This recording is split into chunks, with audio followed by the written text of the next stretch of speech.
IFS gives us a way to step into a system with a very repetitive, very chronic cyclical process and step in and work with each part of it so that we can intervene and respect the way all of those parts are contributing. There's another set of parts who stand by and go into action immediately whenever any of those feelings start to get too big, in a way to try and either distract you from them or douse them with some substance or get you higher than the flames. Once released from those roles, you can't even predict how the part's going to be, but it's going to return to its naturally valuable state.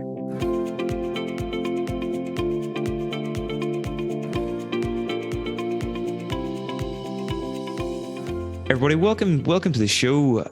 To get started, I would love to know a bit more about how you, Dick, how you and Cece first came into contact and how you first got to know each other. Well, let Cece take that one because I have a terrible memory, so famous for that. So go ahead, Cece. Famously terrible.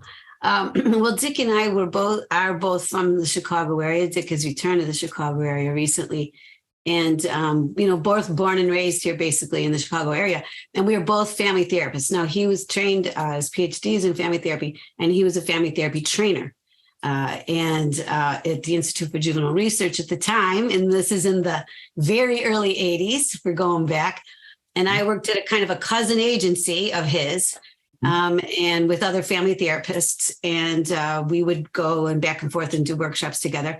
And one day we heard Dick has a new idea. So we're all hopped in our cars to drive downtown to hear Dick's new idea. And Dick is just in this small room with a blackboard, the kind with chalk behind him, with a pie chart on it. So we come in and we sit down, and we're family systems therapists. So the individual is a product of the context and of the family roles. We don't spend a lot of time on individual dynamics, a little, but not much. So we don't know what we're going to hear. Dick starts talking about the individual internalized dynamics of these women he's working with struggling with bulimic parts, binging, purging, hating that, and telling us about it. And we are kind of a little bit in shock, like, what? You're listening to what? And at one point, Boonlin, who's one of Dick's co-authors on Mega Framework, says to him, Dick, this, I guess this is pretty interesting. And, okay, so there's aspects of the personality, but why would you call that parts? That's not a good word. This is what my kids use for privates. So it's, everyone's a little bit, flummoxed. But what Dick's answer was great. And I have told this story many times, Dick, because of your answer. Not also because it's funny, but because of your answer, which you said, you know what? Because that is the language my clients are using. Mm-hmm. I'm not trying to stretch this thing into something it isn't. They just say, well, a part of me is doing this, and a part of me feels that way about it. And as I like to say when I'm teaching, the way self came in is because after they would do a little piece of work with their parts, they would say, I feel like I'm more myself now. Mm-hmm. And I always think when we're teaching this model, which we both have been doing for a long, long time, and Dick, really out there in the world, bringing it into the world, that kind of, I say the template is not being put behind the personality. The template's emerging from the person and the personality and from the client. And this is very respectful of their process, including addictive processes, right? We're looking at what emerges from them. We're not trying to put our ideas on top of that. That's so interesting. And Dick, I'm curious to ask you, whenever you first came out with the IFS model, was it met with much resistance from your colleagues? And how did you cope with that if it was? Yeah.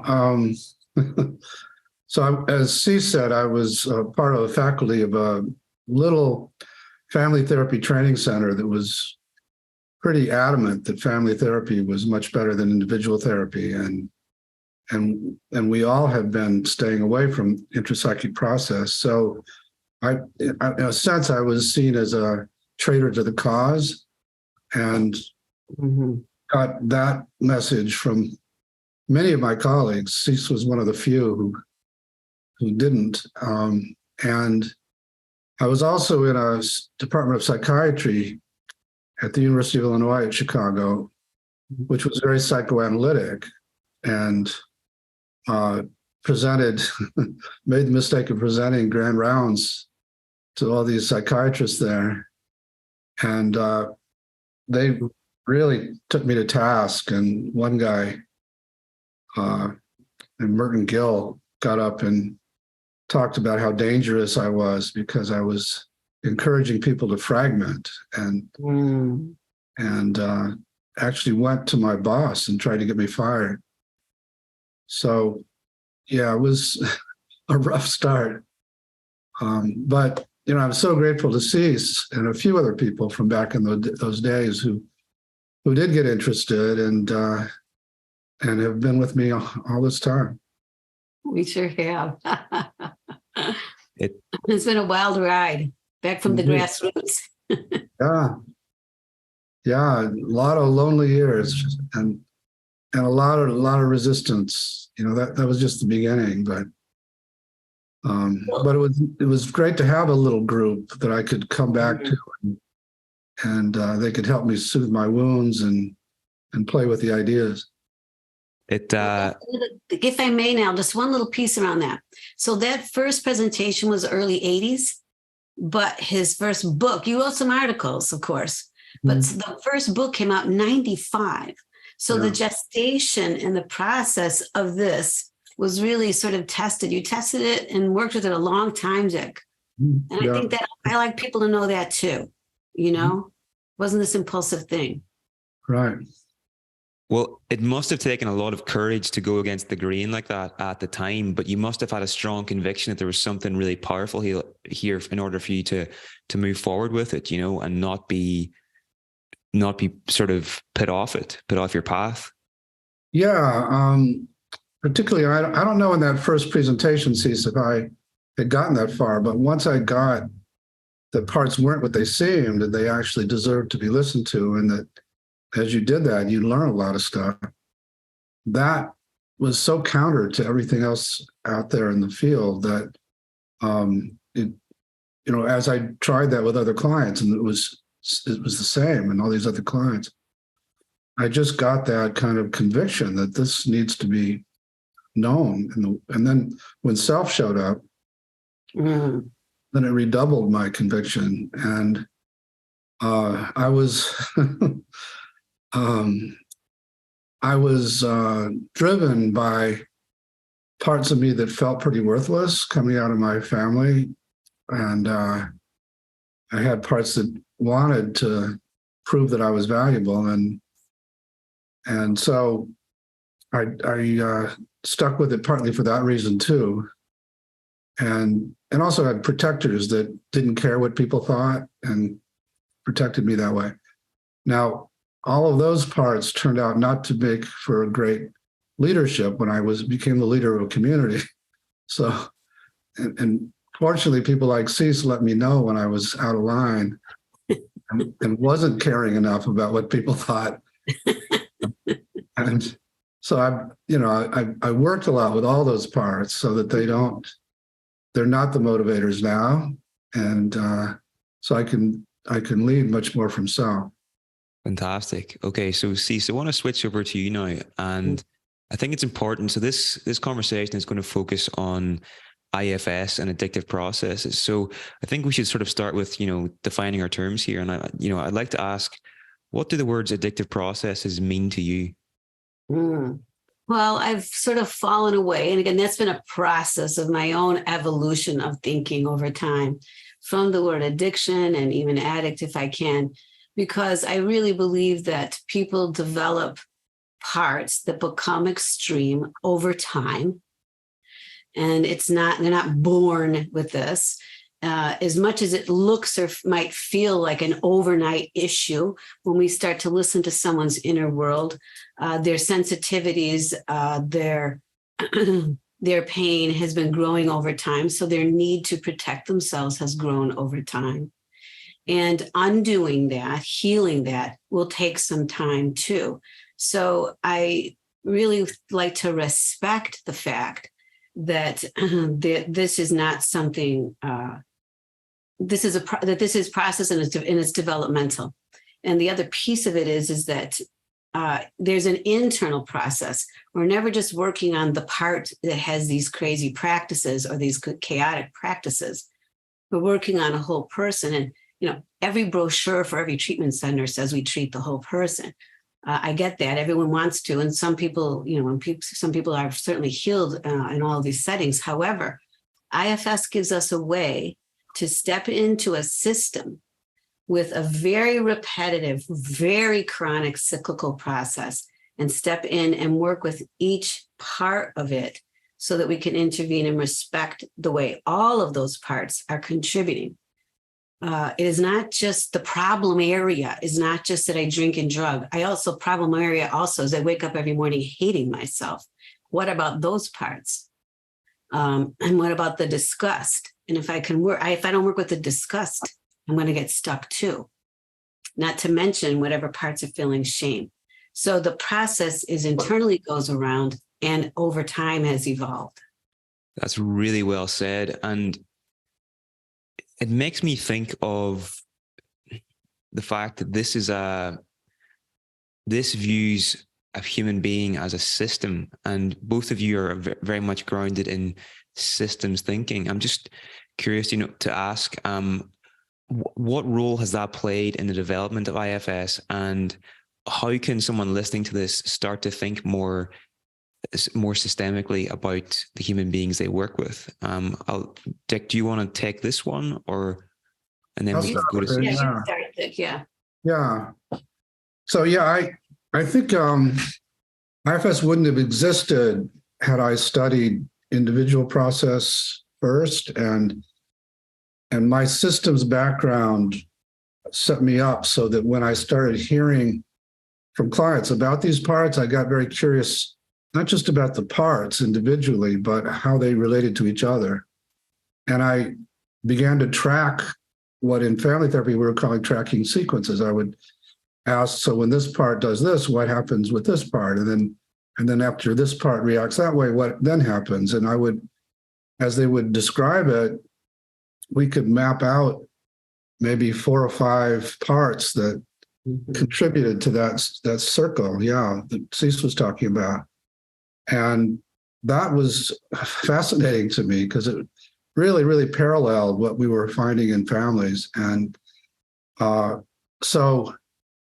systems thinking, I think, is one of the reasons that IFS is different from most other models that play with intrapsychic process, and it's become very ecologically sensitive in the sense that we also know that there's a certain sequence with which we need to address these parts, and some parts before others. And you learn that if you change something too soon, there'll be some kind of backlash because it upsets other parts of the system. So we've had to really track all of that and find pathways to doing it in this ecologically sensitive way.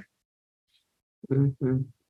Right. The idea that there's different parts or categories, dividing the personality up into parts has been done many times, or categories of parts, right? Ego, superego, id, all of that. It's been happening a long time. However, the relationship between the parts, building relationship, and a self or an ability to witness that and work with them and respect the fact that when one changes, the other part is changing too. As I like to say, the managers and firefighters are hinged, and I alter one, I'm altering the other. And the connection, the hinge itself is the exiles.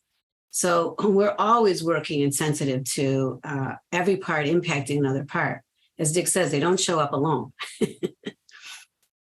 That's really well said from both of you. Now we're already starting to talk about things like managers and firefighters, and I'm aware that there will be people in the audience that aren't familiar with these terms. So I think it's really important now just to give people a basic introduction to managers, firefighters, exiles, and the self as well, just so they can understand what we're talking about as we move through this conversation. So, Dick, do you want to give us that overview, and then Cece can add to it after? I'm happy to do that. And so as I was listening to my clients, again, from a systems perspective, I did try to map out the distinctions and the sequences. And the big distinction that leaped out immediately was between parts that ordinarily you would love because they're these inner children who give you all kinds of joy and playfulness and creativity, and when they're not hurt. But when they get hurt or terrified or shamed, they're the most sensitive parts. Or when you get that, when that happens to you in your life, they're the parts that take on those super burdens of worthlessness and terror and emotional pain. And then they have the power to overwhelm you with that if they ever get triggered, and they can make it so you can't function or you won't get out of bed for a week. So most of us have an impulse to lock them away and just move on and don't think about where they're stuck in the past and let it all go, which is what our culture tends to do. And everybody in our culture tells us to do with trauma. And so we wind up exiling our most precious parts simply because they got hurt or scared or shamed. And when you have a lot of exiles, you feel more delicate, the world seems more dangerous, so many things could trigger them. So other parts are forced out of their naturally valuable states to become protectors. And some of them protect the exiles from the world by managing the world, by managing your relationships, managing your appearance, managing your performance. Often they become critical, these critics, because they're just don't know what to do but yell at you to get you to behave so that you don't get hurt or anything. So there's a lot of different common manager roles, but they all have in common some desire to preempt anything that might upset your exiles. The world has a way of doing that anyway. And when it happens, when an exile gets triggered, it's a big emergency because these flames of raw emotion come exploding out and threaten to consume you. And so there's another set of parts who stand by and go into action immediately whenever any of those feelings start to get too big, in a way to try and either distract you from them or douse them with some substance or get you higher than the flames until they burn themselves out. And so those we call firefighter protectors, in contrast to the manager protectors I described earlier. So that became the map, which has held up really well over these 40 years. And again, just to reiterate, these roles are not the parts. They're the roles the part was forced into. Once released from those roles, you can't even predict how the part's going to be, but it's going to return to its naturally valuable state. Brilliant. And I just want to sort of go over a couple of things here. So with the managers, their role is to prevent exiles being triggered. And then firefighters, whenever they are triggered, it's to put out the flames and sort of soothe the pain almost, you know? Exactly right. Something that really jumped out at me there was basically the more trauma somebody has experienced, particularly at a young age, the more exiles they're going to be carrying. And because they've got more exiles, they need more protector parts just to function in life. So people that are highly managerial, highly perfectionistic, etc., they've probably experienced a lot of trauma, and that is maybe explains a lot of behavior. That's what I find. Yeah, people with those big manager diagnoses like OCD or even Tourette's or depression, really covering up a lot of trauma. Interesting. And the firefighters also, each part has some wisdom about how the other ones work. And the firefighters also sort of are watching how desperately the managers are trying to be good and do right and push for perfection and push for performance. Again, because it takes us away from shame or unworthiness.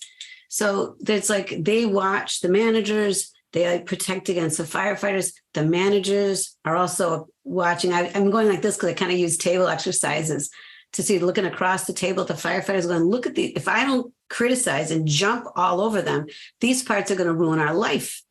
They're taking us down. So, so the parts are watching, the protectors are wary of each other and embattled, but very aware, really. And when you really listen to them, they also see the pain. Firefighters see the pain in the manager push, and as well as the pain in the exiles unworthiness.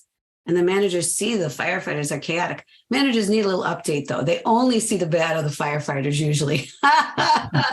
And when we do, like when we go inside and help them connect to firefighters, I always say, what if those parts are more complex than they seem? What if there's, like a teenager who's acting out? I don't need anything. I don't need anybody. I can do whatever I want. We all know there's pain behind that posturing. So, we help the managers see that there's more to those parts than they might assume. And when they can feel understood around their fears, we have a different relationship, a different way to look at firefighters than the person has been able to do before. That's so well said. And you guys have just co-authored a book with Martha Sweezy, IFS and Addictive Processes. Cece, I'm curious to ask you, from an IFS point of view, what would you say are the root causes of addictive processes if we're looking through an IFS lens here? Pain, which can come from exploitation. It can come from attachment wounds, not abandonment in families, divorced, upset, and also alienation. I would say if I had three big categories, it's exploitation and neglect and those kinds of pain in life. And also just attachment wounds that happen in relationships breaking up, and also alienation or not feeling a connection. If you've been any kind of a marginalized person in a culture, then there's a way in which you're never allowed to feel like a sense of belonging or like you fit. So you're holding that, or your family's holding that. So there are all kinds. It's trauma, but I want to expand that lens. I have people who say to me, I'm sick of people asking me if I was abused when I was a child. I wasn't. And then they feel more shame for having some addictive process. So I don't want to assume what their story is. But there's some complexity there, but certainly it's all that vulnerability and no help for it. 100%. Have you anything to add on top of that, Dick? I would just add causes? Shame and worthlessness, which is related to what Cece was talking about in terms of alienation and feeling like you don't belong. But for me, that sense of not being valuable is a huge burden that terrifies everybody, and that has most everybody who has an addiction.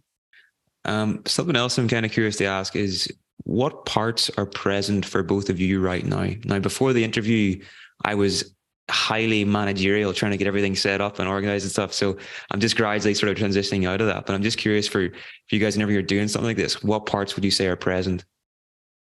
Wow.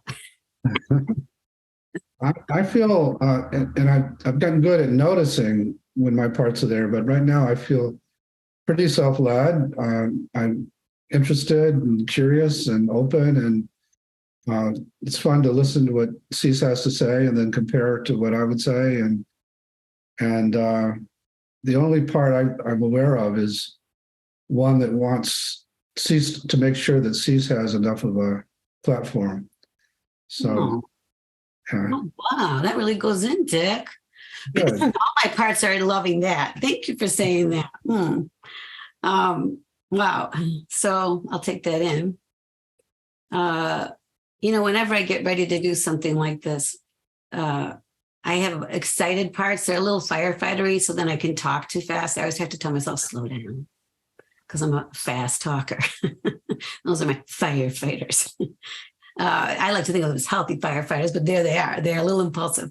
So that's a little here. And my manager's wanting to do a good job and say it right, wanting to make space for you, Dick, I also do want to make space for you and honor the journey you've been on for all of us, really. We've been with you, and you've sort of always taken the brunt of sort of bringing the model out to the larger world. You're the first one to take it to the larger world. And then when we do the training, then we bring the nuts and bolts to people, which we've been doing. And I'm proud of that work for me and for all of us who've been training for so long.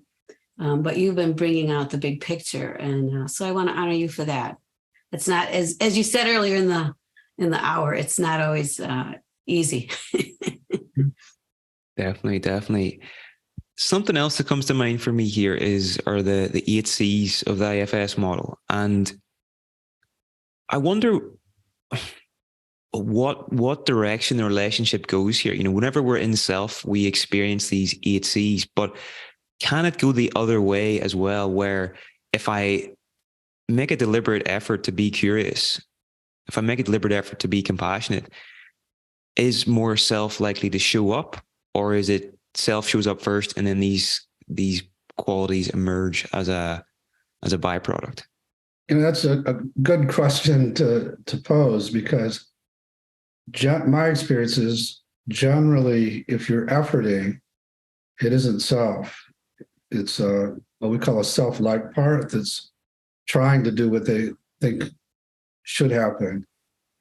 And so this is more of what I call a constraint releasing model, where if you're not feeling compassion or you're not feeling curious, let's find the parts that are blocking that and get them to open space. And then as they do that, then you don't have to effort. You just suddenly, now I'm curious, whereas I was angry seconds earlier, or I was scared seconds earlier. That steps out and I'm just curious. It's not an effort. Mm-hmm. After people know themselves a little better, they can sort of, we might say, unblend, kind of notice that they're in a part, and then sort of just focus on calm or focus on curiosity and take them there. But I totally agree with Dick. The beauty of this model is when any client comes in, is I just welcome whatever's here in the room, in the moment, at the time. And everybody comes in kind of with parts taking over their system in some way or another. And we just work with those parts, and that releases the energy of self. And sometimes it can feel like we're going 1 centimeter at a time. And sometimes it's a little bit more dramatic, but we're always starting with what's ever present. Speaking of the AC, I don't know if you're part of this movement, Cece, but there's a movement for a 9th C, which I think is related to addictions, which is choice. I started that movement, Dick. So yes, I am. I'm the leader of that movement. Okay. Yeah, I like that plus choice, because so much when someone's suffering with a repetitive pattern inside their lives, an addictive pattern, they feel like they have no choice, right? Mm-hmm. And so when we step in and help them work with their parts, when we open self, that's that place where they can have a little more room for choice, and that begins to build. So it's less about kind of forcing yourself into the state and more about identifying the blockers and the obstacles in the way in the form of parts, and then working with them, making sure they're okay and they can relax, and then self emerges. Exactly right. Yeah, that's it. Okay. And what are some of the key concepts that people need to be aware of whenever we're talking about IFS and addiction? Things like blending, polarization, things like this. Yeah, that's okay. Yeah. I think probably one of the first things that I want to notice with people is that, invite them to notice, is that there's always a reason for this, negative seeming behavior, the negative consequences. So I want to start with hope, which is, I want to offer the hope that, what? People say, I don't know why I keep having these affairs. I don't know why I can't get over this. So I said, what if we could find out? So a key piece is starting with a place of hope, and that there are always reasons behind the behaviors, how those behaviors got started. And when we listen and we can learn them. I think the other piece, and we were talking about it earlier around the causes of it, the ACE studies, adverse childhood experience studies, the 10 questions you can ask anybody that will absolutely lead to and connect to using substances and other practices and food and so forth, and health issues. So also just letting people know that me sitting in my seat is as angry or defensive or shut down as that client is, I'm holding on to the belief that there's pain underneath the surface and that they don't know how to deal with it.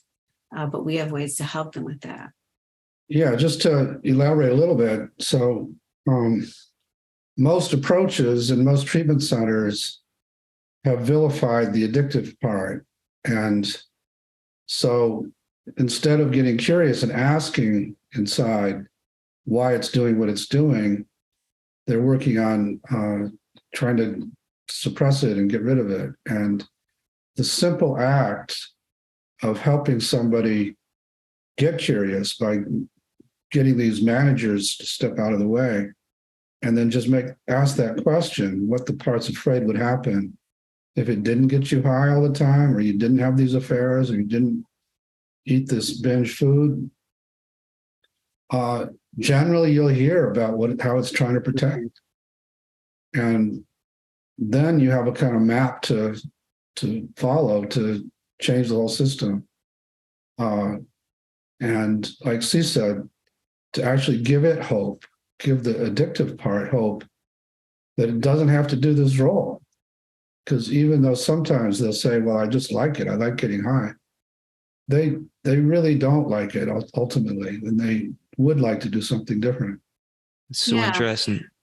Sorry, go on, Cece. I'm just going to add to that. So I might say to someone with their addictive processes that it feels traumatic to take that away because that is their scaffolding holding them together.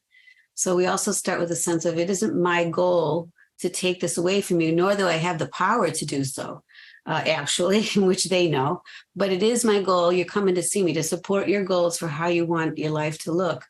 And to say, what if we add new ways for you to protect yourself or stay safe or feel soothed? So knowing that people need soothing and a break from their inner world, and letting them know that there are other ways to work with their inner world around that.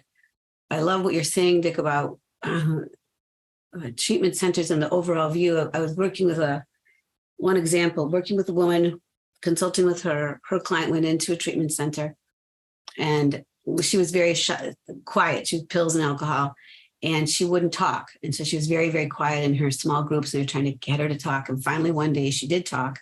And she told them that she had had her children taken away from her because of her using and other behaviors in her life. And she had enormous pain around that, enormous grief around that, as you can imagine. So the next day, in IFS language, we would say that her exiles came up again. The pain of that, the grief started flooding her after she had revealed that and talked about it. She had a past. She went out, she picked up some pills she used. She brought some of the pills back. She got caught using. So what happened is she got kicked out because she broke the rules. And so I understand, of course, that every center has to have rules around. You can't bring your stuff in. But what would happen if we start to look at those behaviors and the understanding, as Dick just said, to look at the pain underneath, the parts that needed to use, and how those parts were trying to protect her just then for those few hours.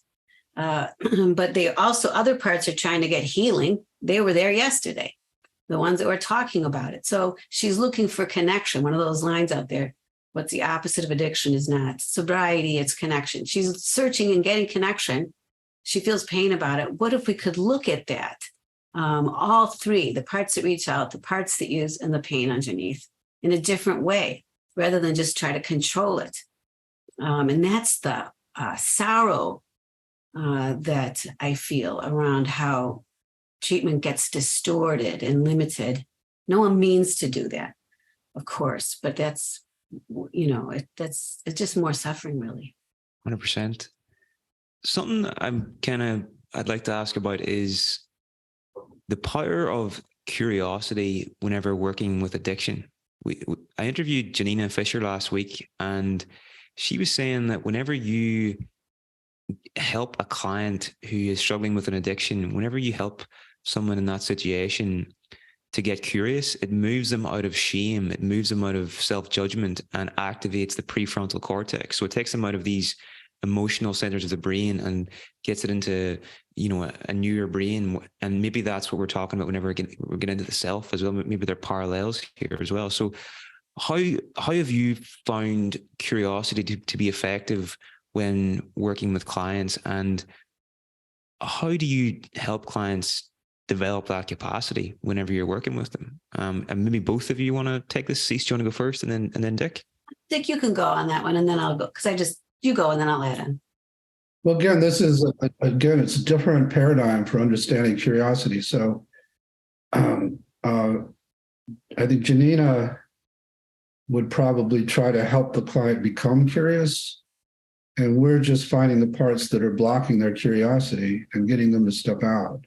So, curiosity is actually, in many cases, the first step that once you can access some degree of curiosity, you're starting to get access to some self. And as you follow your curiosity and ask questions, and the parts start to answer and reveal their protective roles, that now comes calm and compassion and clarity and all the other C's. But yeah, curiosity is often the first one. It's the one that can get you there. Okay, Cece. Mm-hmm. No, I just agree with what Dick's saying. And so the gift, when you're working with someone who's polarized, right? They have a part that wants to get better. That's why they're sitting in your office or wherever they're at. And there's a part that's still dedicated to using and says, I can't leave my post. We really just start with any parts blocking curiosity. In this case, it could be the judgment of managers.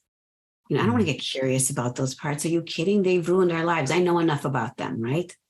So you listen to those parts and say, yep, you do. Yep, you've got a point. You got a point. They've created a mess. But can you pause with that? So whatever's blocking that curiosity is something that's also running your client system.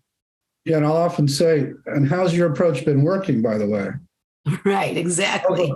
How's all that shaming been working? Because one aspect of the systems view of this that we haven't touched on really is the parts that Cece mentioned that really want you to stop the addiction and will shame you to death to try and get you to do it, are really perpetuating it, because all of that shaming goes to the heart of the exile, who now, in addition to feeling worthless and alone and hurt, now feels terrible because they can't control themselves. And all that adds to the burden of the exile, which makes the job of the addictive part that much more important. So the addiction goes even stronger, and then the shaming comes in even stronger, and then everybody around the client starts to shame also, thinking that that's going to help.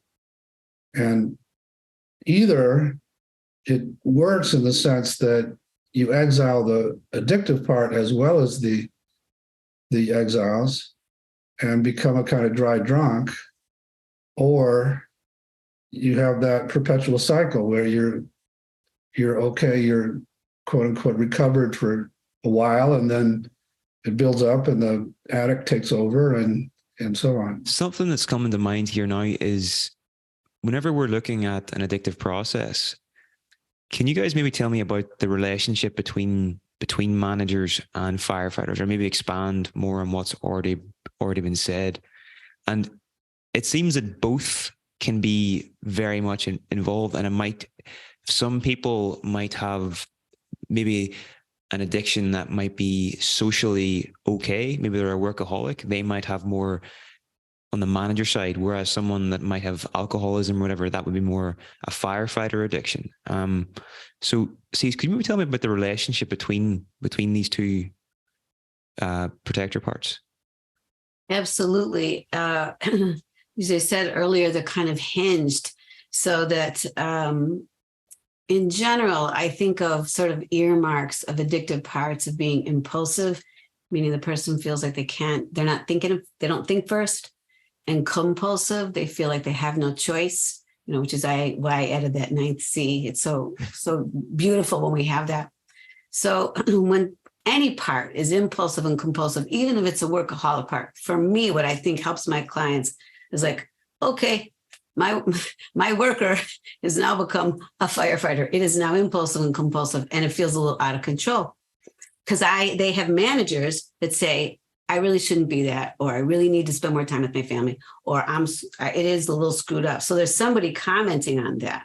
So it's that sort of dynamic that's painful, and underneath that being an exile. Another example is of a unusual firefighter is someone sometimes in a family member who loves a partner, a child, a brother, a niece who's using. Their caretaker becomes impulsive and compulsive. They're going over, they're rescuing, they're giving money, they're making calls. They're constantly worrying and trying to rescue that person from their, with obviously always good intentions, very good intentions. And they have other parts of them. Their managers are loathing, self-loathing, knowing they're not supposed to be that. They have a really powerful sort of negative diatribe inside. So what we're looking at when we can step in from self, as Dick says, when you say those negative, loathing managers, have you fixed this yet? No. All right. How about we try something else? So again, we're asking that to step back, the loathing to step back. And I just was doing a session earlier this morning, and I say you're working all the way around the system. I kind of map it in a triangle: manager, firefighter, exile. The client identifies a spending part or an eating part, but then as soon as they get there, they have to kind of listen to the part that says, I don't like them. I don't like them. And if she's blended with not liking it, there's no room to get curious with the firefighter. She can't. Everything she looks at is from the blend of there's something wrong with me, right? Mm. So when we have those managers get understood, they have fears. They're afraid to not criticize. They're afraid to not try to control. When Dick set up the models, you ask every protector, what is it afraid would happen if it didn't do its job? When you ask a manager what it's afraid will happen if it doesn't do its job, it says it has a whole litany of fears, and they're understandable. So when you help the client listen to those fears and they say, okay, you get it. You get that the stakes are high. They can step back, and then that person can work with that firefighter and, of course, with their exiles. So I often say we have to often start with managers that are, in a sense, subtly but powerfully running the narrative of there is something wrong with me. And if we don't do that, the person's always feeling that. And as I like to say, firefighters can recognize at 50 paces when a manager's in town. And they're not they'll placate. Okay, fine. I'll be good for a couple of days, a couple of weeks, a couple of hours. There's placating going on. But then they go back because they know they have to deal with the pain, and they know the managers don't get it. And there's a manager we haven't talked about yet that I think is a key player with addictions, which is the denying part, the part that minimizes can ally with the firefighter, with the addictive part, to minimize the damage that is happening. But also, once you get inside and try to get to exiles, will minimize the pain of the childhood, or distract from it, or say, no, it wasn't that bad. I don't need this kind of work. And so that's often a key manager to address early on too. And again, it's what he afraid would happen if you didn't minimize. Right. They've been minimizing that exiled pain for a really long time. But the firefighters know it's in there, so they still soothe it. Interesting. Okay, so there's a few different things I want to ask. I think we should maybe talk briefly about best practices when working with IFS and addiction. If a therapist wants to start using this whenever they're working with addictions, what are some of the things that they should keep top of mind here whenever like things like validating parts, for example? Who wants to? Dick, do you want to take this one? I think the hardest thing, as I train therapists to do this is it's so ingrained in most people that addictions are not to be honored. The addictive parts are a big problem, and many people who come to be therapists come from a place of having been harmed by an addictive parent or their own addictions. And so it's a big shift inside of people to actually see these parts as heroes who might be misguided or might need to be helped to see they don't have to protect in this way, but to deserve to be honored for their attempts to keep you going. And often, when you get to know the addictive part and ask that question of what are you afraid would happen if you didn't do this, they'll say, you'll kill yourself, because suicide is the next one on the firefighter hierarchy. And it has kept you alive to keep you high. So it needs to be recognized for that. And then the other thing I would say is, in many cases, and it'd be interesting for you to just comment on this, Cece. In many cases, that addict part won't drop its role until what it protects has been healed. So trying to prematurely get it to change can often backfire. So we often will honor the addict part, ask for permission to go to what it protects, heal that, and then come back. And now it's ready for a new role. Brilliant. Anything to add on top of that, Cece? Yeah, I'm going to just add a little piece. I mean, I totally, agree with what Dick is saying. And, in the book, we have lots of exercises of also the therapists working with their own parts. Because even if you don't have some kind of experience or a story in your own life around addictive processes, being up close and personal with a person who's harming themselves, who's destructive, whose consequences are growing, naturally creates parts in the managers. Those are gilded invitations to be managed, right? So that creates a lot of parts in the therapist who wants to manage it, control it, caretake it, fix it, rescue it. So we're working with our parts all along the process, not just like in the beginning. The trigger is there for a therapist, like it is with loved ones as that process goes. And I agree with Dick that firefighters will stay at their post. But at the same time, I think there's also ways to, some people will do a certain amount of work with their exiles during the process and do much more after they have less drugs and alcohol in their system. Yeah. So I often work with people who I say we do these short interventions with exiles.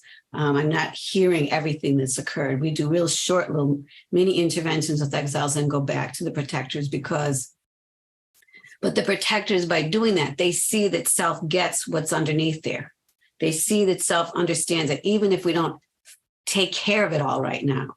So that creates some hope and some room for those parts to step back. So I never want someone to feel like I got to heal my whole childhood trauma before I can stop using. I think it's not that black and white. That's a process, and different people will heal in different ways and at different rates. But there's many times people will do a lot of work with their exiles when they're using less. It strikes me as a way to just reduce a massive amount of internal conflict in people and create a sense of openness, and I just wonder, you guys have been doing this for years now, decades. How do you work with, I'm from Northern Ireland, and people here are quite skeptical about things like this, so how might you work with a client who has parts that are quite reluctant to engage in this kind of work, and you might want to do an exercise with them and you're not getting anything back from them? What do you do in that situation? Well, what I tend to do is empathize and just say, I get that this is really bizarre concept to try and do anything with, and you're the boss. We're not going to do anything like it until you feel it's comfortable. And I'm happy to try to explain it so that it is okay. And some of the books that I've written, people seem to get. So I'll hand them one of my books, and if they still don't get it, we have to work on the fact that people don't have to do this. And if you come with that pushiness that Cece was talking about in terms of you got to fix this person, then you're going to get more and more of those push away protectors. Get polarized. Yeah. But if you just come with, we get it, this is very strange, but it does work.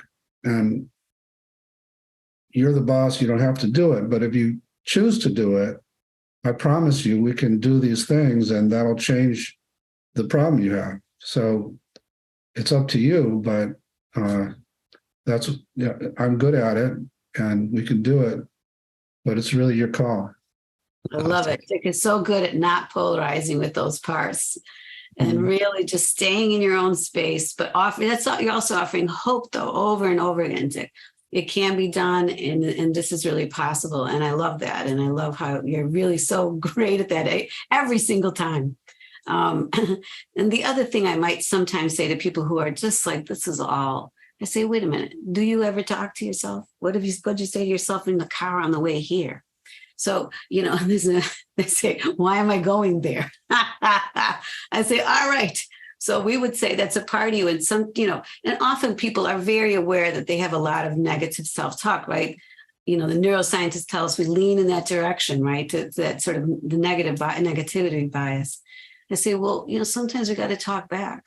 That's kind of running your inner world. What if we could talk back and help that so that it doesn't run your inner world? What's it like to have to listen to that all the time? And the other thing is they did come through our doors for a reason.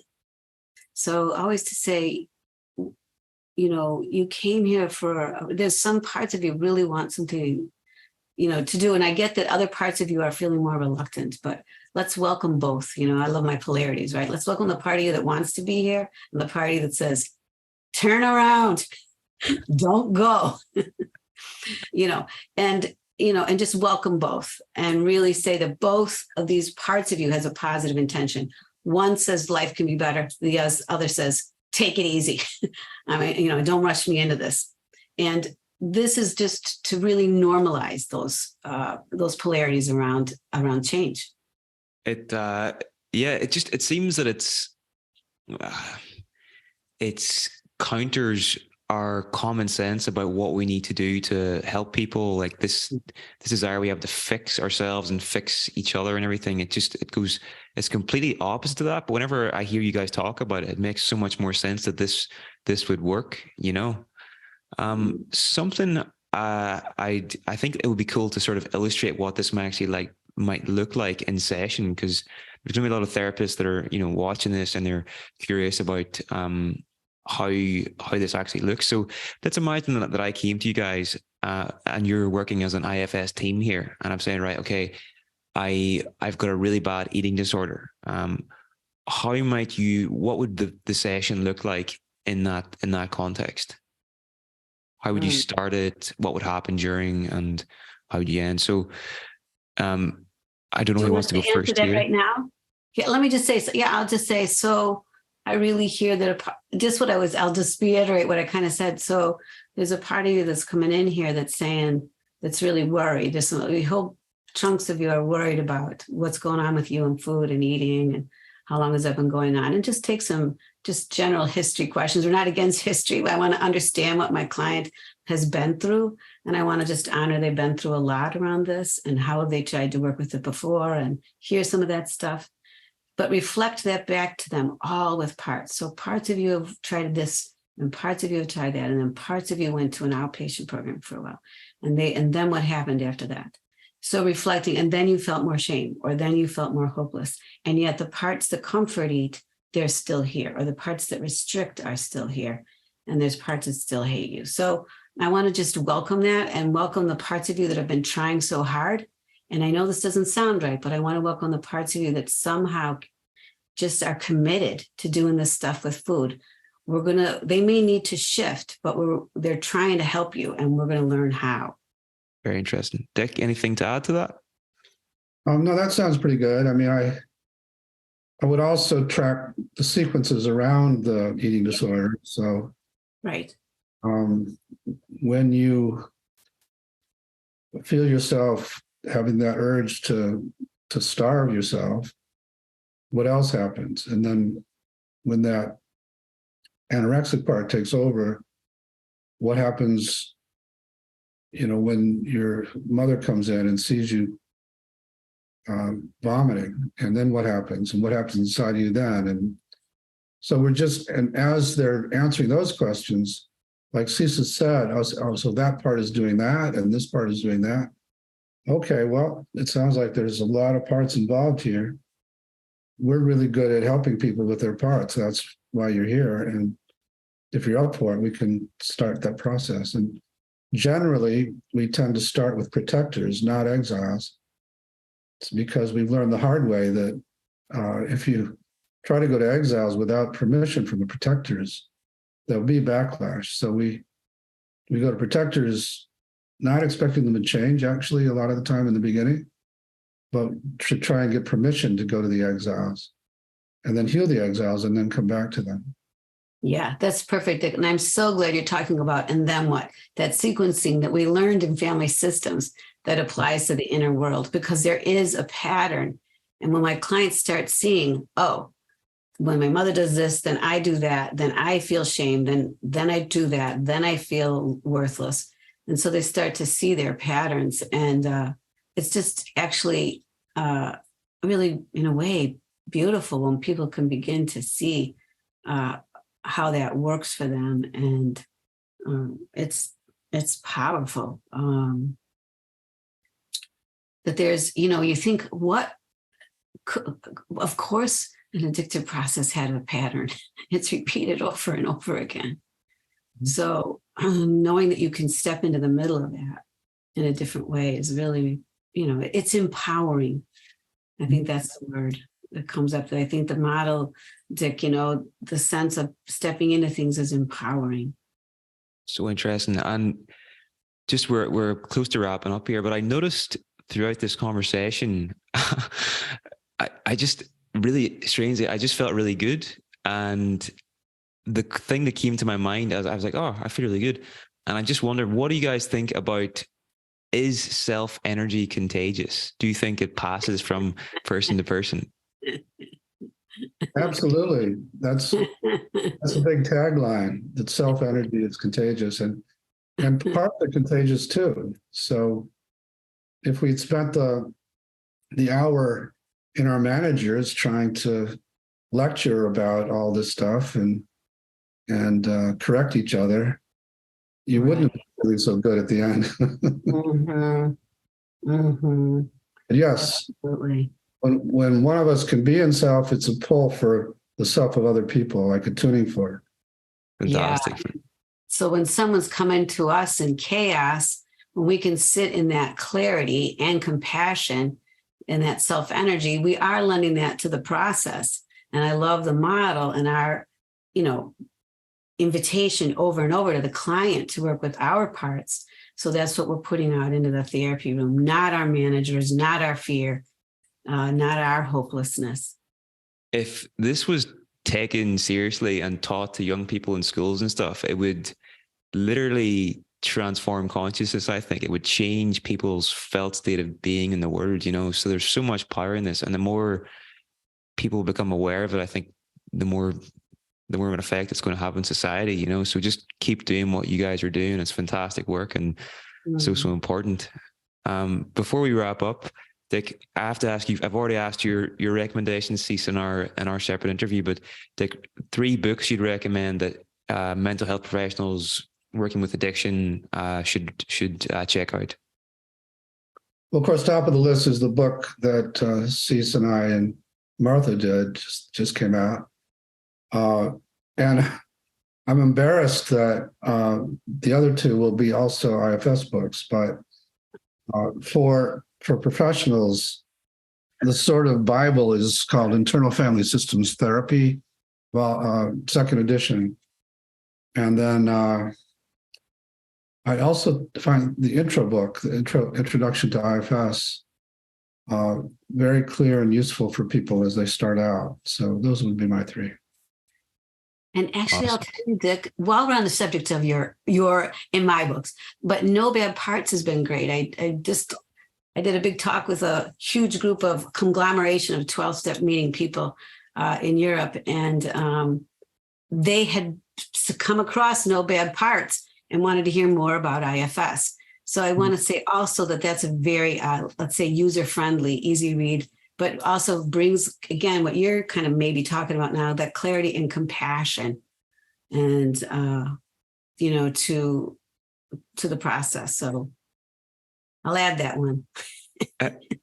I would second that as well. That's the book that really, I think, whenever the penny dropped for me about IFS, like I'd read a little bit about it before, but whenever I read No Bad Parts, I really got it. I was like, okay, this makes a lot of sense. So I would definitely recommend that for anybody new to this world. So anyway, it's been an absolute delight, guys. It's been such a pleasure to speak to you both. Have you any parting words for people listening to this? Any advice, any guidance, anything you'd like to say just before we wrap up here?